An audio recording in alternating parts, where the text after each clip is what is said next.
Bom dia, boa tarde e boa noite. Estou falando assim porque nós temos que atingir todos aqueles que vão nos acessar através do YouTube ou também pelo Face no Centro Espírita Friburguense. E sejam todos vocês muito bem-vindos.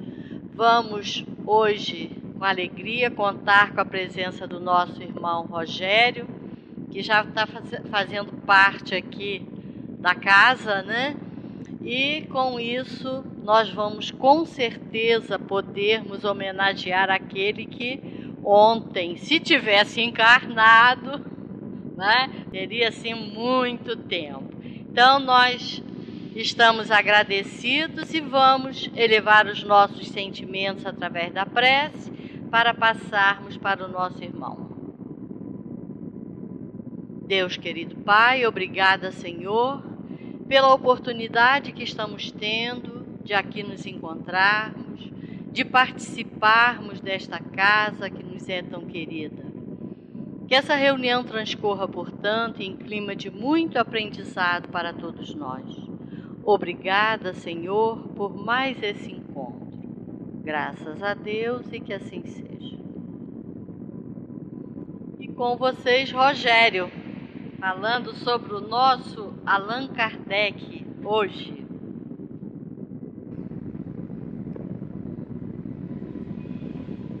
Boa noite a todos.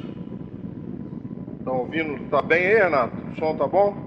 Então tá ok. Bom, pessoal, é um prazer estar aqui, né?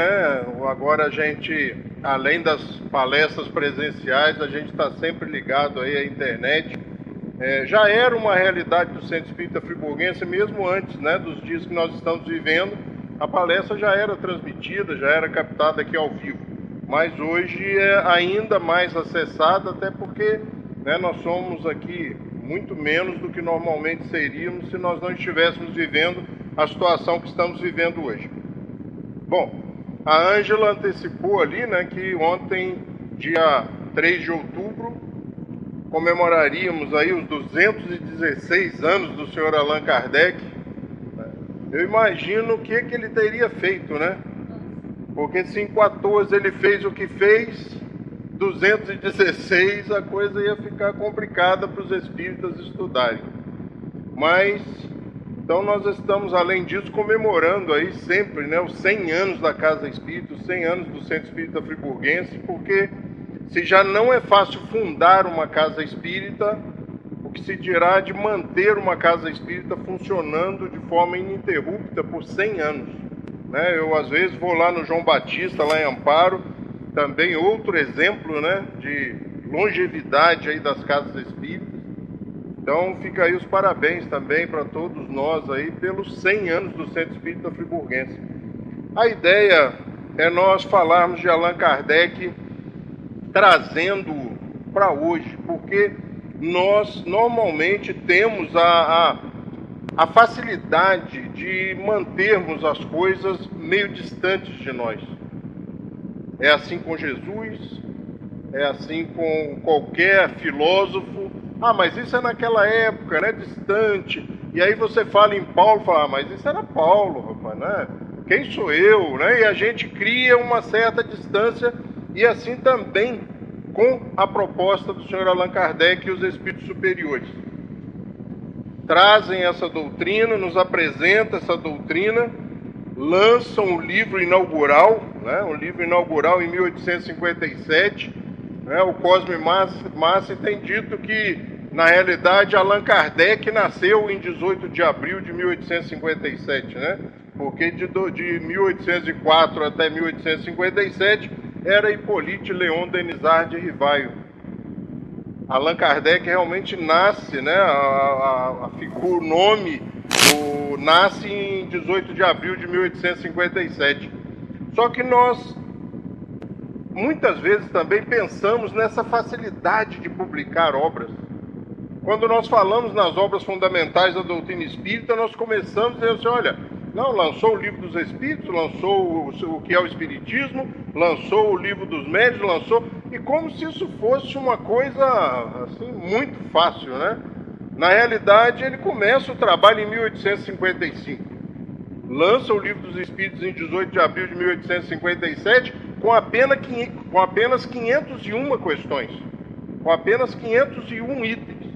E somente em 1860 vem a edição definitiva com 1018 itens, como nós conhecemos. Então é um livro que durou ali, a confecção só do Livro dos Espíritos durou muitos anos, né? Porque a gente lança como em 18 de abril de 1857, mas não era esse livro que nós conhecemos hoje, eram só 501 questões. Somente lá em março de 1860 que nós vamos ter a obra como nós conhecemos hoje.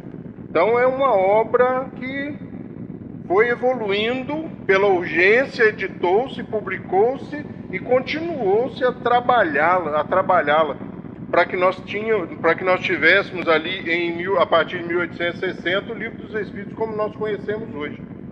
Então é um trabalho que muitas vezes nós pensamos assim, é fácil, né? Nossa, Kardec, com a ajuda dos espíritos e com a ajuda de mais algumas pessoas ali, publicou essas obras, mas não, a gente vai ver lá na Revista Espírita que a batalha era grande, que as dificuldades foram tremendas e muito trabalho. Algumas pessoas, alguns que conviveram com ele, dizem que chegava-se a 16, 18 horas de trabalho diário. E quando eu leio essas coisas, né, agora essas cartas que vieram através do Canuto de Abreu aí, que estão falando mais da intimidade, eu fico impressionado. Eu falo assim, poxa, como é que eu vou falar comigo mesmo que eu não tenho tempo para ler? Fica difícil de falar que não tem tempo de estudar, porque ele, além disso, ele trabalhava, tocava a vida, né? E aí nós temos que pensar, mas que espiritismo é esse que Kardec coloca nas nossas mãos, né? Juntamente com os espíritos superiores, lá em 1857. Mas e hoje? E hoje? O que é realmente o espiritismo? O que Kardec esperava do espiritismo? Existem algumas colocações muito interessantes dele, porque ele vê na França o espiritismo crescer, em alguns lugares do mundo, por correspondência, ele ficava sabendo desse crescimento e ele questiona os espíritos a pensar ou a medir ou a entender pelo desenvolvimento, que já contamos milhões, muito pouco tempo depois do lançamento das primeiras obras. Tenho que pensar que muito rapidamente o espiritismo será a religião do futuro, as pessoas vão abraçá-la. E é quando os espíritos dizem a ele que não, né, que será o futuro das religiões. De tão profundo, de tão básico, de tão amplo, de tão suficiente, os espíritos já alertam ele, não. Esses conceitos que nós trazemos nesse momento serão encampados, serão abraçados pelas outras religiões. E aí nós paramos e falamos, será? Nós já passamos aí 160 e poucos anos, e aí? Mas o que Kardec diz sobre a doutrina espírita, né? Ele vem dizer assim, olha, lá na introdução do Livro dos Espíritos, no segundo parágrafo do primeiro item da introdução só tem 2 parágrafos, ele diz assim, como especialidade, o Livro dos Espíritos contém a doutrina espírita. Como generalidade, prende-se a doutrina espiritualista, uma de cujas faces apresenta. Essa é a razão por que traz no cabeçalho do seu título as palavras filosofia espiritualista.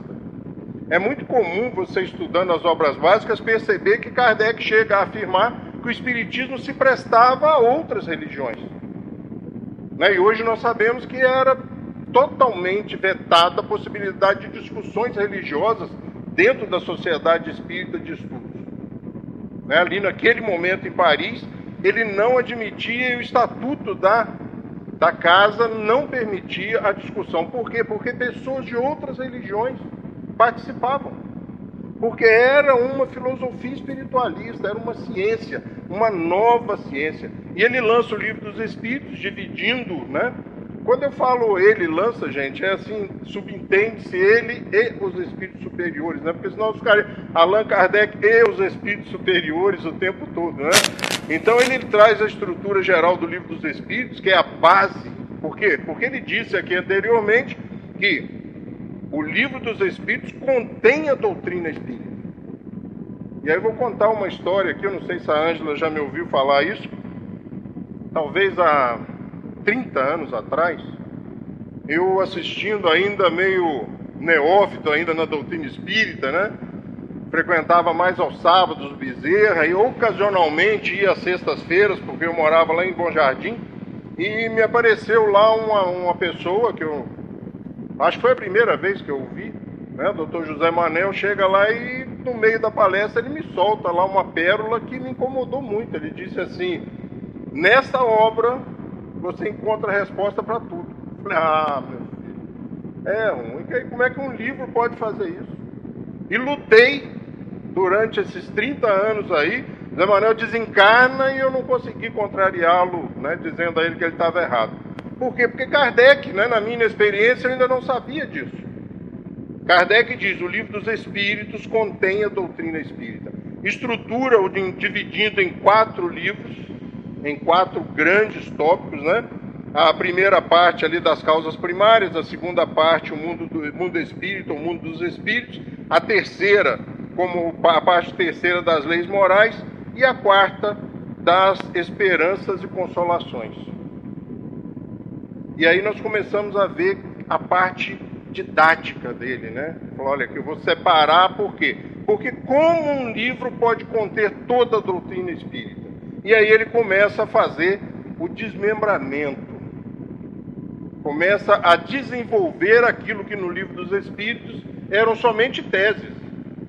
Porque o Livro dos Espíritos, em alguns momentos, nos frustra na nossa incapacidade de raciocínio, de compreensão e de dedução, né? Kardec pergunta aos Espíritos o que é Deus, e eu preparo-me para ler 5, 6, 7, 8, 9 páginas de explicação, e eles falam 2 linhas. E aí ele começa a desmembrar o Livro dos Espíritos, né? As causas primárias, a primeira parte nós vamos encontrar na Gênesis, lá publicado em 1868. A segunda parte do mundo espírita, o mundo dos espíritos, nós vamos encontrar em 1861 no Livro dos Médiuns. A terceira parte nós vamos encontrar das leis morais lá no Evangelho segundo o Espiritismo. E a última parte, né, das esperanças e consolações em 1865, através de O Céu e o Inferno. Há muitos anos, quando eu descobri isso, eu falei assim: nossa, que ideia, né? Que ideia. Lança-se uma proposta provocadora que fez com que as grandes cabeças naquele momento ali pensassem e tivessem a sua atenção chamada para aquilo que era lançado, que era proposto, e depois começa-se a desenvolver essas teses. Mas e aí, voltando lá àquela questão de não ter tempo, né? Eu gosto muito, eu tenho lutado muito com essa coisa de não ter tempo. Eu sempre digo que tempo é prioridade, e ele não satisfeito, né, de 1855 ali, quando começa a trabalhar no Livro dos Espíritos, até 1869, quando em 31 de março ele desencarna, achando que compilar essas obras, mais outras obras, mais algumas, né, alguns estudos, mais alguns livretos, lança em 59 também o que é o Espiritismo, né, achando também que estava pouco negócio. E ele publica, paralelo a isso, gente, a partir de 1858, a Revista Espírita, 136 fascículos, fazendo disso 12 livros. E quando você vai lá no Livro dos Médiuns, do método, como se estuda o Espiritismo, Kardec coloca a Revista Espírita como obras fundamentais, né? Naquela época ali já ainda não estava completa, né, no lançamento do Livro dos Médiuns, mas ela é considerada a obra fundamental da doutrina espírita, porque se você lê a doutrina espírita, estudar a doutrina espírita e não se der ao trabalho de ir lá na Revista Espírita para conhecer os meandros, como isso se processou, como isso aconteceu, é lá que nós vamos ver as experiências, Kardec respondendo a pergunta das pessoas que mandavam as perguntas, utilizando os correios, né? Não era pelo WhatsApp, não era lá por e-mail, mandavam e ele respondia, e trazia, pegava os recortes de jornal da época, notícias de jornais, trazia, estudava, ampliava, discutia dentro da revista. Então, se você não conhece, se você não lidou com a Revista Espírita, vá à Revista Espírita. Não se assuste, como eu disse, tempo é prioridade, são 12 livros ali, ó, e ela termina em abril de 69. O mais interessante, mas ele não morreu em 31 de março, mas o cara tinha tempo, gente. Ele tinha tempo. O exemplar de abril já estava pronto, né? Já deixou pronto, já estava na gaveta já. Foi só alguém pegar e, ó, publicar. O mês seguinte já estava pronto. No dia 31 de março, quando ele desencarna, o mês de abril já estava pronto. E aí nós temos a Revista Espírita nesses 12 livros.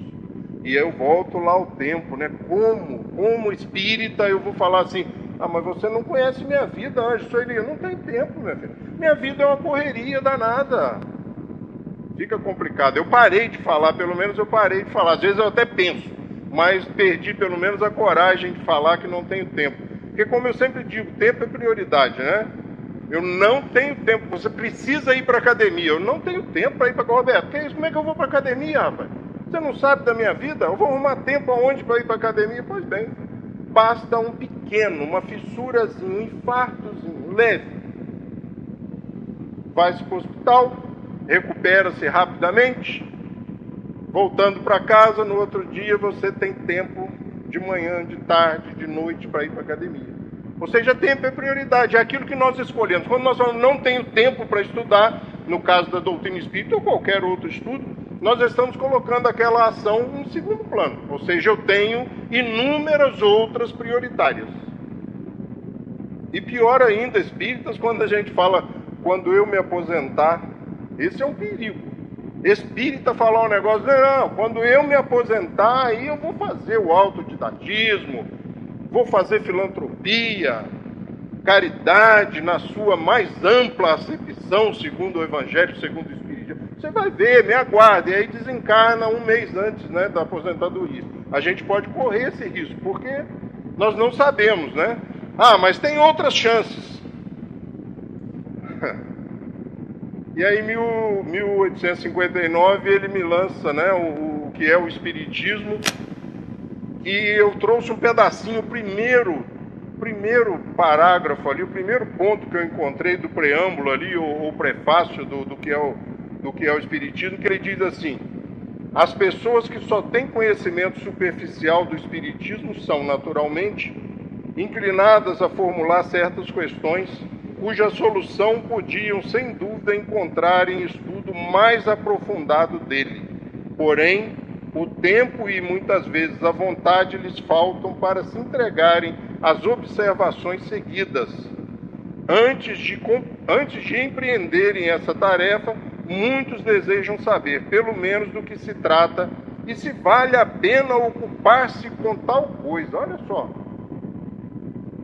não tem proselitismo. Ele não fazia freguesia, né? Eu acredito e entendo, existem alguns relatos dizendo isso, um pouco até em tese, de que as pessoas interrompiam tanto o trabalho dele fazendo perguntas, como nós espíritas às vezes encontramos. Você vai numa festa e aí por acaso surge um assunto de religião, alguém: qual a sua religião? Sou espírita. Rapaz, me explica o que é a reencarnação, eu nunca entendi. Ou você tem duas opções, ou não dá e se negar, ou perder a festa. E ainda ter um cliente insatisfeito, porque depois de 4 horas ele vai embora insatisfeito, sem compreender. Então Kardec traz o que é o Espiritismo na intenção de que não o interrompesse mais. Fala, tá bom, agora o que é o Espiritismo? Ah, aqui, ó. E tem muito espírita que tem o costume, o hábito de ter na bolsa, no carro, essa obra. Porque numa festa vale muito, né? Melhor do que perder uma festa é perder, eu acho, talvez 7, 8, 10 reais que custa uma obra dessa. Deixa algumas no carro no começo da festa. Me explica, só um minutinho que eu vou no carro rapidinho e já volto aqui, ó.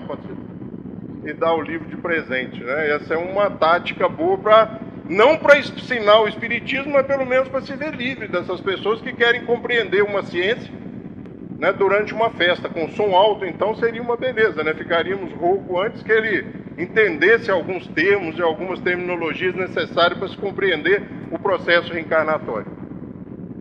E ainda no livro que é o Espiritismo, ele vem e nos traz uma resposta. Por quê? Porque existem alguns processos e algumas colocações interessantes quando as pessoas dizem o Espiritismo tem um tríplice aspecto: filosofia, ciência e religião. Né? O que eu coloco sempre é assim: filosofia, ciência e, consequentemente, religião. Para não entrar nos detalhes ou frustrar alguém que vê o Espiritismo somente como uma religião, porque nós temos dentro do Espiritismo muitas pessoas que o têm somente como uma religião. Então eu digo filosofia, ciência e, por consequência, religião. E aí o senhor Allan Kardec, né, nada melhor do que ele dizer. Ele diz assim, olha, ele respondendo o que é o Espiritismo, ele diz assim: a aquisição de qualquer ciência exige tempo e estudo. É o que eu disse lá, não dá para explicar certos conceitos durante uma festa. Ora, o Espiritismo, que toca nas mais graves questões de filosofia, em todos os setores da ordem social, que abrange ao mesmo tempo o homem físico e o homem moral. Quando a gente vê o homem físico e o homem moral, né, não levemos nunca dentro das obras de Kardec, principalmente no Evangelho, como moralidade, como moralização. Né, o moral, quando colocado contraposto ou em contraponto do físico, do material, diz espiritual, ou seja, do homem espiritual. É em si mesmo toda uma ciência, toda uma filosofia que não podem ser adquiridas em apenas algumas horas. Então Kardec já nos orienta, já nos diz, não dá, não adianta. Não adianta você querer converter alguém através de uma explicação em 1, 2, 3 horas, não vai dar certo. Você pode arrumar até um inimigo para a doutrina espírita, ou um detrator, ou um combatente da doutrina espírita, porque a pessoa não vai compreender, não tem jeito. Então isso está no Livro dos Médiuns, capítulo 2, item 13, tá, gente? Eu gosto sempre de dar, a gente nunca grava, mas pelo menos podem acreditar, né, na firmeza que é realmente anotações trazidas do senhor Allan Kardec. E aí ele diz: o Espiritismo é, antes de tudo, uma ciência e não se ocupa de questões dogmáticas. É uma religião? É uma religião, no que se entende como agregação, como congregação, como convergência, como análise das consequências morais, espirituais, mas não da parte dogmática, da parte estrutural da religião como um todo. E ele continua: essa ciência tem consequências morais, como todas as ciências filosóficas. Seu verdadeiro caráter é, portanto, de uma ciência e não de uma religião. E aí, página 104 e 105, terceira parte, o diálogo com o padre. Né? Quando nós começamos a ler o que é o Espiritismo, nós vamos encontrar uma técnica que Kardec estabelece muito interessante, que é a técnica do diálogo. É gostoso de ler o diálogo, né? É mais agradável do que uma explicação. E ele continua dizendo no livro que é o Espiritismo, que a doutrina espírita, consequentemente, é uma religião. Porque nos leva, né, à análise das leis morais, o estudo do Evangelho, mas, consequentemente, como escolha, não como dogma, como imposição, e sim como racionalidade, como entendimento, como compreensão, interiorização daqueles conceitos. Eu costumo dizer que o trabalho na casa espírita ou no movimento espírita, ele tem que ser consequência da interiorização da doutrina espírita. Você começa a estudar a doutrina espírita, compreende a doutrina espírita e começa a surgir em você uma insatisfação com a situação vigente, com o estado das coisas. E você se sente comprometido e partícipe disso tudo e fala assim: eu tenho que fazer alguma coisa. E aí o trabalho surge como consequência. Porque muitas pessoas entram no movimento espírita, se apegam ao trabalho, que é bom, é gostoso, né? É amigável, né? Eu me lembro aqui, eu tinha 21, 22 anos, eu vim aqui no Centro Espírita Friburguense, com o seu Lúcio Quinucci, dirigindo a Kombi dele, e eu gostava porque ele sempre tinha uma Kombi nova. De 2 em 2 anos ele trocava de Kombi. E ele falava que Kombi que era carro de espírita, porque dá para carregar compra, dá para carregar doente, leva um monte de gente para o trabalho, ele só gostava de Kombi, né? E eu lembro que eu vim aqui no Centro Espírita Friburguense, a gente cantava o hino, vamos sair para a campanha do quilo, mas aquilo para mim era companhia para o seu Lúcio.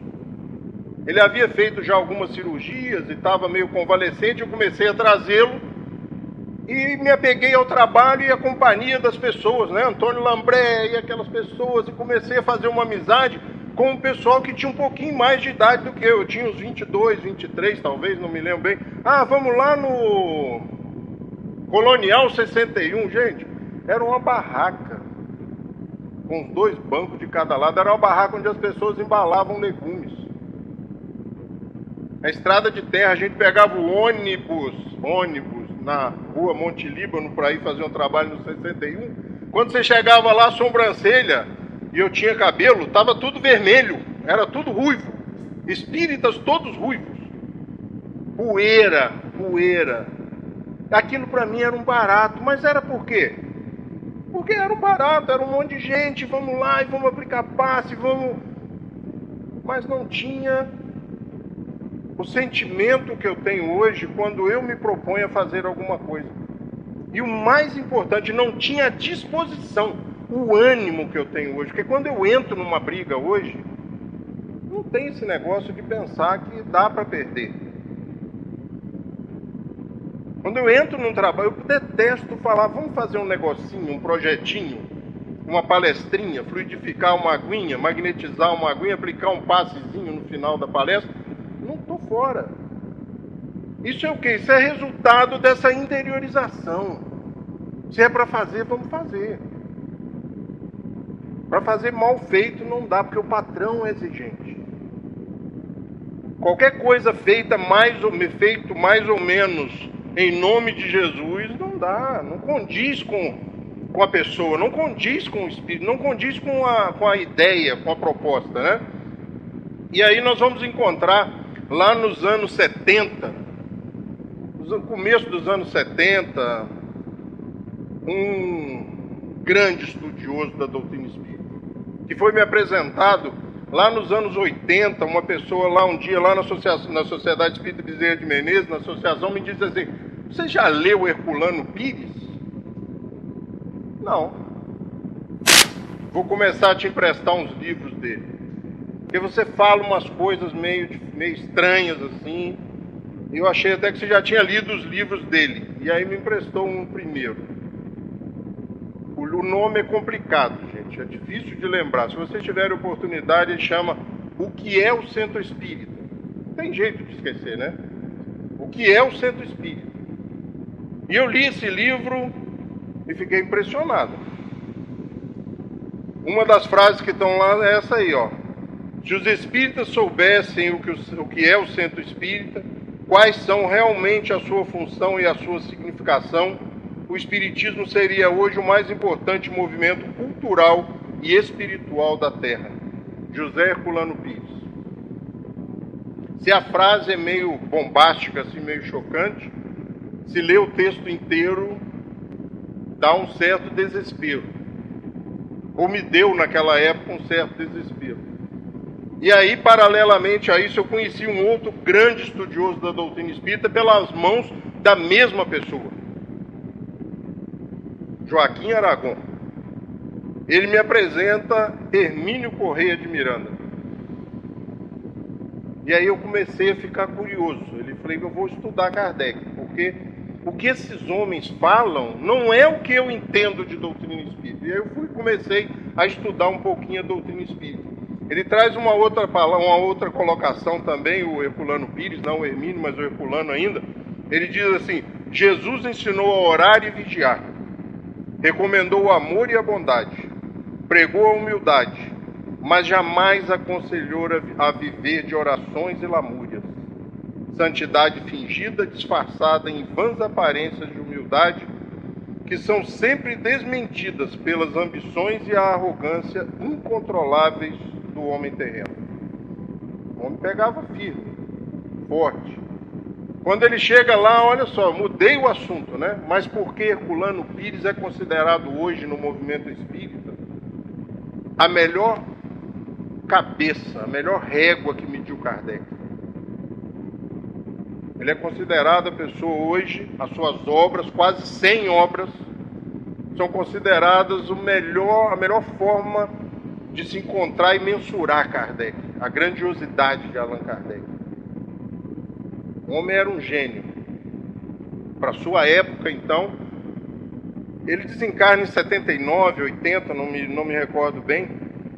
Ele diz, convidado a fazer palestras no movimento espírita no interior de São Paulo, onde ele era renomado, ele era paulista, ali morava em São Paulo.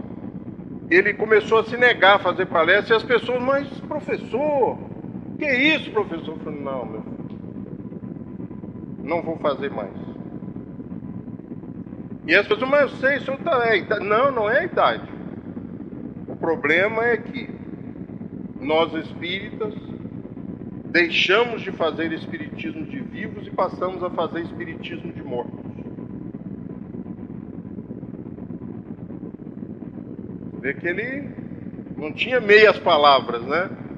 E por que ele se referia a isso? Por quê? Porque como foi construída a obra de Kardec? Através da mediunidade, da relação com os médiuns, com a relação com os espíritos superiores, trazendo toda essa doutrina, construindo essa doutrina maravilhosa, e de uns anos para cá, as reuniões mediúnicas passaram a ser reuniões mediúnicas socorristas, na sua grande maioria. Os espíritos chegam a afirmar: as bases estão lançadas, e sobre essas bases há de se construir um maravilhoso edifício.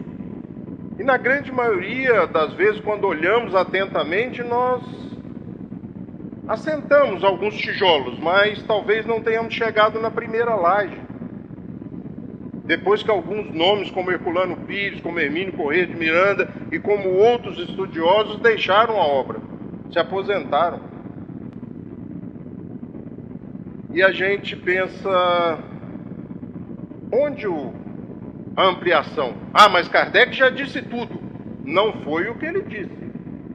Ele disse que essa obra é uma ciência de observação e que nós deveríamos caminhar.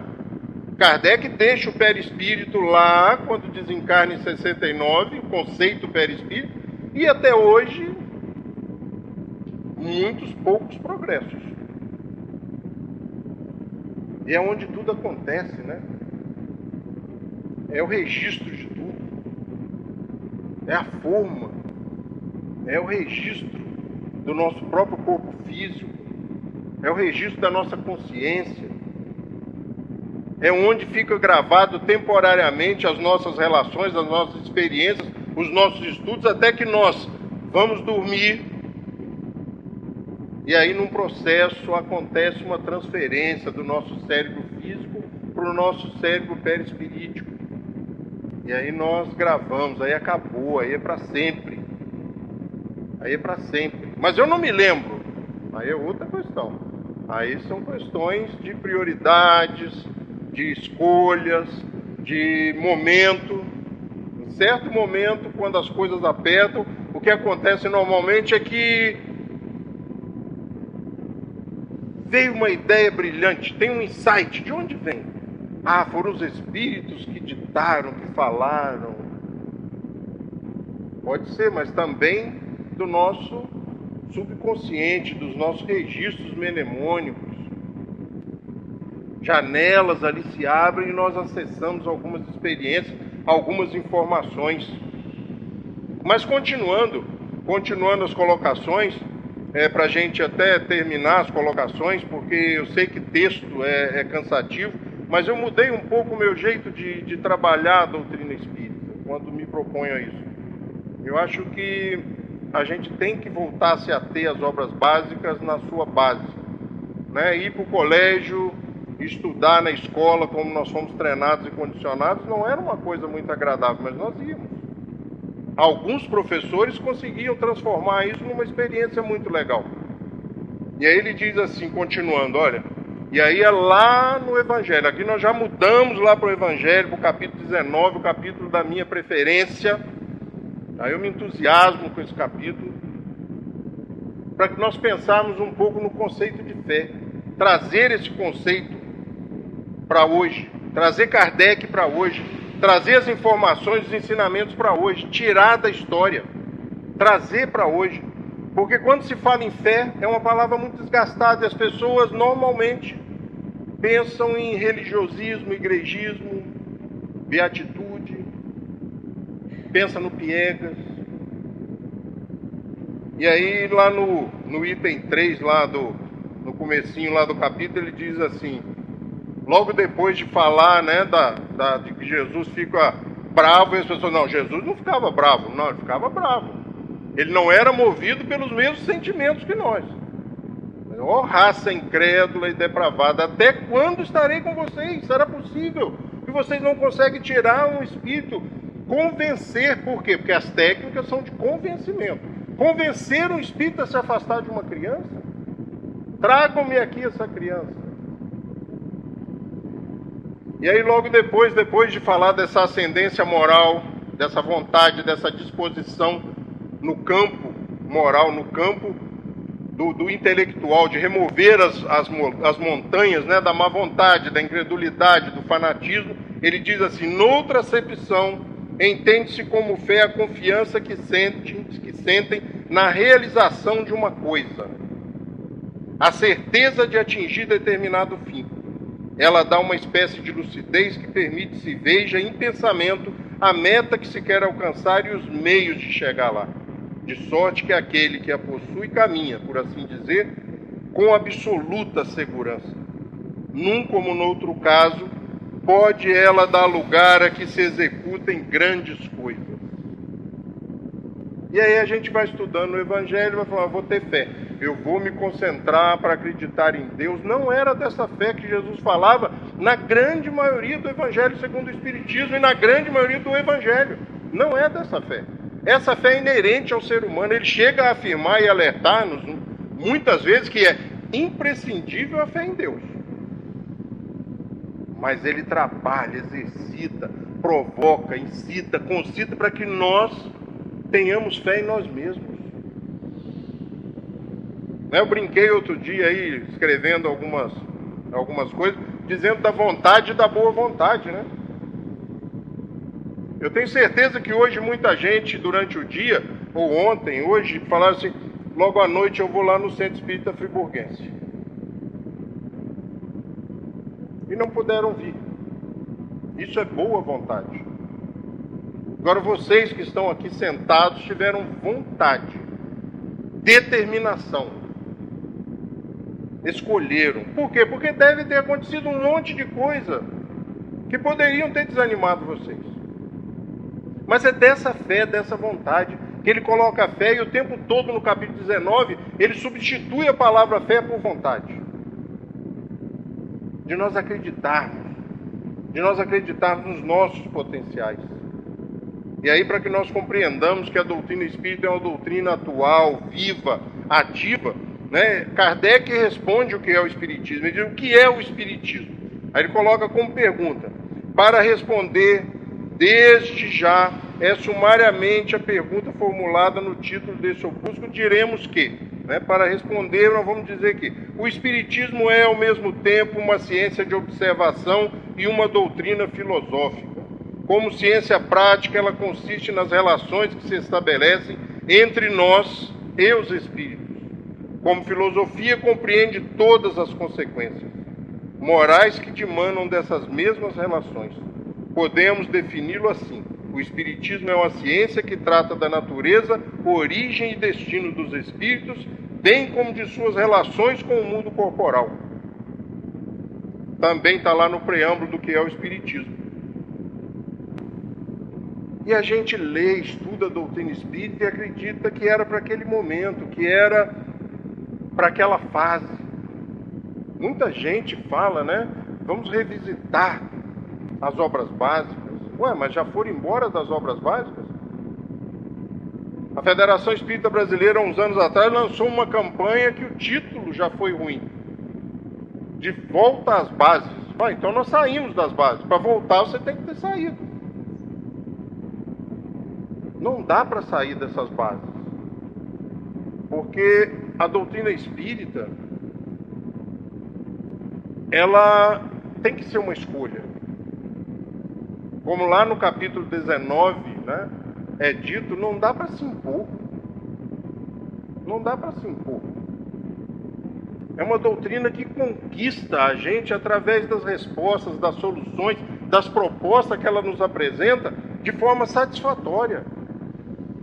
Eu até os 20, 21, 22 anos, eu era nada. Falava que era católico, mas não era nada. Ia raramente à missa, apesar de ter, na infância, né, direcionado pela minha mãe e tal, ter feito a primeira comunhão e tal, mas nunca me encontrei. Agora, a partir do momento que eu arrumei uma namorada que a mãe era espírita, e você sabe que há uns 30 e poucos anos atrás, né, para agradar, para conseguir um casamento e o namoro e tudo bem, você tinha que estar bem com a sogra, né? Então eu comecei a ir ao Bezerra, comecei a ir ao centro, né, aquela coisa, o horário de 9 horas já passou para as 10, menina da casa, gente boa, e aí eu comecei, foi aí que eu me dei mal. Eu comecei a ouvir as palestras, comecei a discordar dos oradores, porque às vezes eu faço palestra na intenção de que a pessoa saia aborrecida comigo. O cara vai para casa, não me esquece, fala, aquele gordinho está errado, não é possível, está errado. Kardec não escreveu isso, vá lá, se não tiver lá daquele jeito, né, tente ver se não foi um problema de compreensão ou de levar para você, mas vá lá e se descobrir, me liga e me manda um e-mail, me fala para eu consertar. Tem que discordar, a gente tem que duvidar. Será que no item 3 do capítulo 19 tem esse negócio da fé mesmo? É ruim, eu já li isso lá e nunca vi. Volta lá. Mas para chegar no item 3, aproveita e já pega lá, ó, lê o item 1, o 2, o 3, o 4 e o 5 e já fala do poder da fé. Já matei o poder da fé hoje. Evangelho, capítulo 19, item 1, 2, 3, 4 e 5, o poder da fé. Há uns anos atrás eu ficava intrigado, né? Eu ia nas casas espíritas e eu assistia a palestra e o orador dizia assim, vou falar das que eu sei, tá? Na pergunta 555 de O Livro dos Espíritos, você vê que eu busco os mais fáceis, né? 555. Primeira vez que eu ouvi, eu já pensei até que era um número cabalístico, que tinha alguma coisa de místico. E aí o cara falava a pergunta, falava a resposta, eu falei, meu Deus do céu. Aí depois eu comecei a perceber que as pessoas sabem mais ou menos só aquelas questões. Mas a intenção da doutrina espírita não é essa.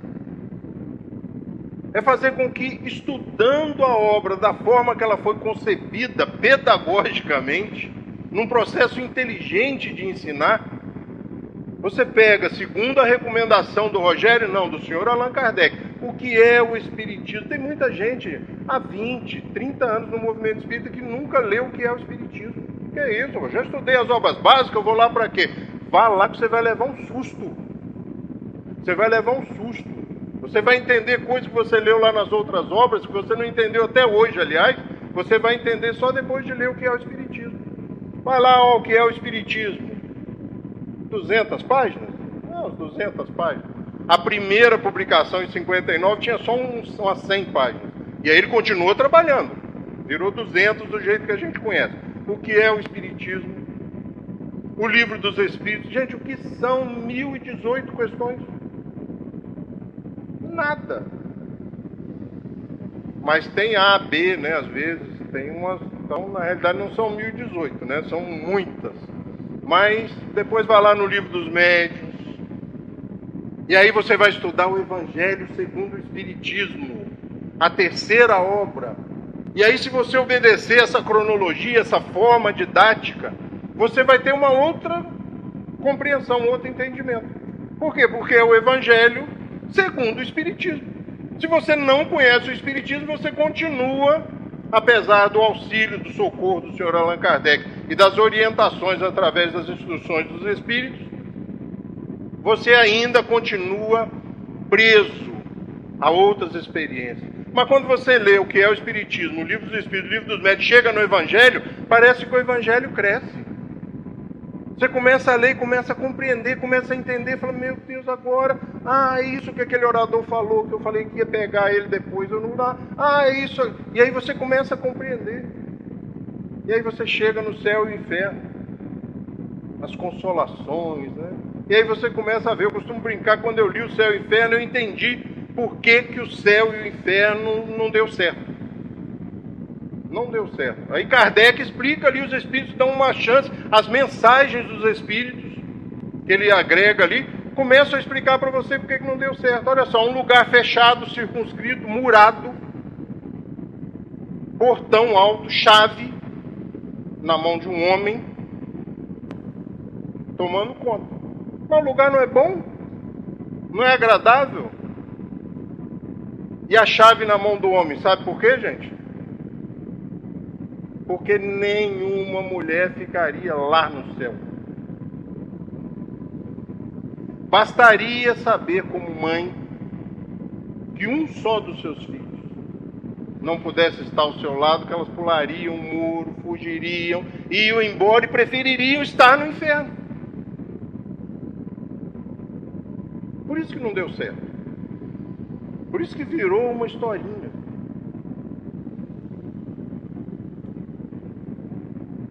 E aí nós começamos a compreender que nós construímos o nosso inferno, nós construímos o nosso céu.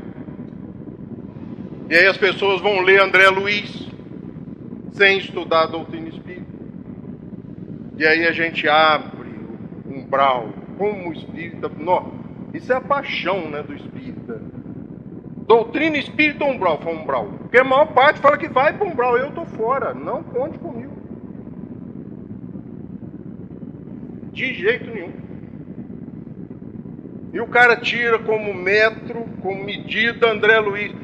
Deixa a poça do cara lá sossegada, é dele, não é sua. E para resolver isso eu costumo brincar, já devo ter brincado aqui com vocês, costumo brincar que decorem, porque o grande gigante da alma é a morte. Decorem, preparem-se, interiorizem uma colocação, para que mesmo nos momentos mais difíceis você se lembre dela. Desencarna, passa pela passagem ou pelo passamento ali, peculiar e característico a todos nós. Cada um vai passar pelo seu. Horas, dias, semanas, meses, anos. Vou parar antes que chegue nas décadas, né? É melhor. Mas cada um pela sua perturbação. Por quê? Porque é desagregação, é a separação, mas é um retorno para um lugar que nós não conhecemos. Nós conhecemos, nós não falamos que todos os dias à noite nós vamos para o plano espiritual. Os amigos espirituais dizem que na realidade há uma invasão no hemisfério contrário toda noite. Nós vamos para o plano espiritual. E a gente chega lá e fala, não conheço, nunca estive aqui. Mas já desencarnou centenas de vezes, milhares de vezes. Mas o horário está chegando, vamos dar uma moleza para vocês e falar, pelo menos valeu ir na palestra só por isso. Acorda num lugar tranquilo, tudo limpinho, bonito, pessoas de branco, uma música de fundo, e quando você abre o olho, ainda meio aturdido, eles se aproximam de você e diz, tudo bem, meu irmãozinho? Já era, meu amigo. Já desencarnou. E aí aí que vem a questão de você ir treinando, todo dia treinar isso. Você já vai treinando. Quando o cara fala, ei, tudo bem com você? Tudo bem. Eu posso fazer uma pergunta? Eles são gentis. Lógico, meu irmão. O que você quer saber? Voz de espírito superior, assim. Lógico, meu irmão. Pode fazer a pergunta. Mas tem muito trabalho aí? Será que tem vaga para mim? Rapaz, na mesma hora ele chama mais um ajudante, pega um em cada braço, bota você em pé e leva você para falar com o chefe. Porque é trabalho. Eu vou passar 30 anos no umbral. Eu estou fora, não precisa contar comigo. E eu costumo brincar, e outro dia disse no estudo do Evangelho, que eu acho que vou dar tanto trabalho na hora que eu acordar lá, que ele falou assim, rapaz, dá para reencarnar esse rapaz de novo? Porque aqui nesse livre assim não dá para segurar. Gente, que Jesus nos abençoe, nos ampare, que a gente leve sempre o estudo da doutrina espírita com alegria, com descontração, mas com seriedade. Rir, brincar, se descontrair, não é sinônimo de leviandade, de desleixo, de descuido, não. Vocês lembram que eu falei que tem professores que transformam a vida do aluno num paraíso? Eu me apaixonei por biologia no 2º grau. Pode um negócio desse? Mas não me apaixonei por biologia, eu me apaixonei pelo jeito do professor. Pelo professor, o cara tinha um método de ensino que me conquistou, que eu não gostava de nenhuma outra matéria. Eu sempre fui mal no colégio. Eu ia muito ao colégio, mas eu ia pouco na sala de aula. Era chefe da banda, chefe de não sei o quê, coordenador de não sei o quê, mas na sala de aula era complicado, né, Regina? No Rui Barbosa lá não entrava na sala de aula. Eu tinha até a chave do colégio, mas na sala de aula era dificuldade. Então que nós possamos estudar essa doutrina, mas trazer ela para hoje. Parar de ler o Evangelho segundo o Espiritismo com esse ar, com essa cara de médium, sabe? Sabe aquela cara de médium? Que você pergunta ele assim, tá tudo bem? Aí ele... Mas e aí? Não, é melhor deixar para lá, rapaz. Matou a pessoa. Isso é cara de médium, né? O pessoal estuda o Evangelho com a cara de médium. Jesus. Aquilo ali é uma conclamação ao trabalho, gente. Porque você fala, levanta de manhã, vai trabalhar, depois do almoço você volta para o trabalho, de noite você volta para o trabalho, de noite, depois que você dormir, você aproveita e vem para o plano espiritual, ajuda no trabalho, aí de manhã você levanta e vai para o trabalho. Até porque quando a gente tira férias, o que a gente deseja depois de uns 4, 5 dias? Voltar para o trabalho, né? Tem uns que não se contêm e voltam na empresa. Aí passam lá os colegas e falam assim, ué, mas você aí? Pois é, eu esqueci um negócio aí no meu armário. Mentira! É vontade de voltar para o trabalho. E as orações da esposa em casa. Tomara que essas férias acabem. Meu Deus do céu, eu não aguento. Ele está consertando, mas ele estraga tudo. A pomada funcionava, você mexeu, agora não funciona mais. E a gente começa a arrumar serviço. Ele está de férias. Levanta mais cedo do que quando trabalha. Agora, amanhã eu estou de férias, vou levantar às 10. Só se for 10 para o horário que você acordava, né? É 10 minutos antes do que você acordava. Nós somos assim, nós somos agitados. Mas cuidado. Não se deixe levar por esse religiosismo, por esse igrejismo. Nós possamos estudar a doutrina espírita e fazer dela o norte das nossas ações, para que a gente possa ir lá no capítulo 20, no item 4. Eu estou começando a decorar esses negócios, gente. Vai lá no capítulo 20, no item 4, que tem uma historinha boa lá. Missão dos Espíritas. Capítulo 20 do Evangelho segundo o Espiritismo, item 4. Missão dos Espíritas. Leiam em pé, dando entonação, interpretem o texto. Sabe? Dá uma de Tarcísio Meira, né? Um cara bom assim, interpreta o texto com entusiasmo, com vontade. Quando você terminar, pode ser 10 horas da noite, você sai para a rua e vai arrumar um serviço. Boa noite.